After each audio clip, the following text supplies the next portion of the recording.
ગંભીરા બ્રિજની દુર્ઘટના બાદ જામનગર મહાનગરપાલિકાનું તંત્ર જાણે કે આદેશના પગલે એલર્ટ બન્યું હોય।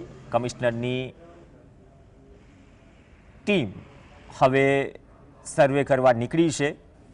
કયો પુલ કેટલો મજબૂત છે, કયા પુલની શું સ્થિતિ છે, સર્વેની કામગીરી તો શરૂ થઈ અને આ સર્વેમાં માળખાગત સ્થિતિ, જર્જરિત હાલત, સમારકામની જરૂરિયાતની વિગતવાર તપાસ કરવામાં આવી રહી છે। ગુલાબનગર ઓવરબ્રિજ પર જઈને નિરીક્ષણ કરવામાં આવ્યું તો આ પ્રકારના દ્રશ્યો પણ જોવા મળ્યા। આ પુલની વર્તમાન પરિસ્થિતિ અંગે સત્ય હકીકત જે છે એ જમીન પર જોવા મળી।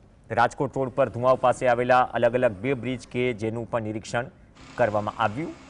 સાંધામાં કાણા જોવા મળ્યા।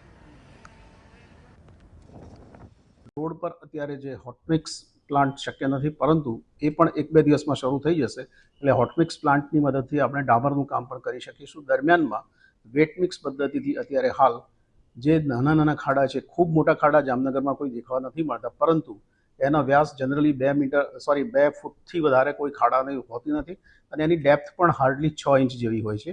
એટલે એટલી હદે તકલીફ પડે એવા કોઈ ખાસ ખાડાઓ કે પોટહોલ્સ જામનગરમાં નથી, પણ રોડની સપાટી ખરબચડી થઈ હોય અને ક્યાંક નાના મોટા જે કોઈ કેવિટી જેવું સાધારણ થયું હોય એ રિપેર કરવાની કામગીરી હાથ ધરેલ છે, જે આગામી 4 દિવસની અંદર સંપૂર્ણપણે પૂરી કરવામાં આવશે। કદાચ હોટમિક્સ પાવર પ્લાન્ટ આજકાલમાં શરૂ થાય તો આગામી 3 થી 4 દિવસમાં આની ઉપર ડામર ફેરવીને પણ રસ્તાને શક્ય એટલો વધારે સારો બનાવવામાં આવશે।